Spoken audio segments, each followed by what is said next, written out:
साताऱ्यामधल्या कोयना धरणाच्या वक्री दरवाजामधून विसर्ग वाढवणार आहे।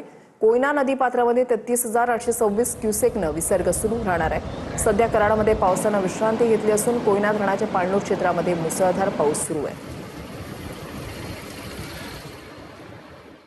विदर्भात सुरू असलेल्या मुसळधार पावसामुळे पूर्णा नदीला पूर सदृश स्थिती निर्माण झाली आहे। जळगावमधील हातनूर धरणाच्या पाणलोट क्षेत्रातही मोठ्या प्रमाणात वाढ झाली आहे। विदर्भासह खानदेशातील नदी क्षेत्रामधील हजारो हेक्टर शेती पाण्याखाली गेली आहे। गेल्या 2 महिन्यांपासून पूर्णा नदीच्या पाणी पातळीमध्ये कमालीची घट झाली होती।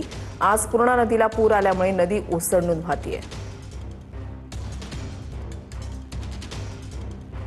हातनूर धरणाच्या पाणलोट क्षेत्रामध्ये सुद्धा मोठी वाढ झालेली आहे। धरण क्षेत्रामध्ये सातत्याने पडत असलेला पाऊस आणि सध्या जरी पावसानं थोडीशी उसंत घेतलेली असली तरी धरणाच्या पाणलोट क्षेत्रामध्ये पाणी पातळीमध्ये चांगलीच वाढ झालेली आहे। त्यामुळे पूर्णा नदीला पूर स्थिती निर्माण झालेली आहे। हातनूर धरणाच्या पाणलोट क्षेत्रामध्ये सुद्धा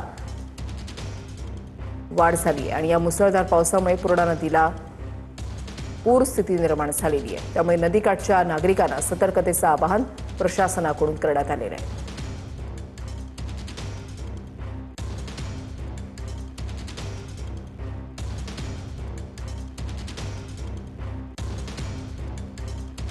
विदर्भामध्ये झालेल्या मुसळधार पावसामुळे जळगाव जिल्ह्यातील पूर्णा नदीला पूर आल्याची स्थिती आहे। आपण पाहतोय की कशा प्रकारे या ठिकाणी मोठ्या प्रमाणात पूर्णा नदीचं जे पात्र आहे हे ओसांडून वाहत आहे। मोठ्या प्रमाणात पूर्णा नदीला पूर आलेला आहे। जळगाव जिल्ह्यातील हे पूर्णा नदीचं पात्र आहे आणि महत्त्वपूर्ण मानल्या जाणाऱ्या पूर्णा नदीच्या पाणी पातळीत प्रचंड प्रमाणात वाढ झालेली आहे। हातनूरच्या पाणलोट क्षेत्रातही प्रचंड प्रमाणात वाढ होत आहे। त्यामुळे सातत्याने हातनूर धरणाचे दरवाजे हे उघडले जात आहे। त्यामुळे आपण जर पाहिलं तर एकंदरीत पूर्णा नदीच्या पाणी पातळीत प्रचंड प्रमाणात विदर्भात झालेल्या पावसामुळे पाणी पातळीत वाढ झालेली आहे।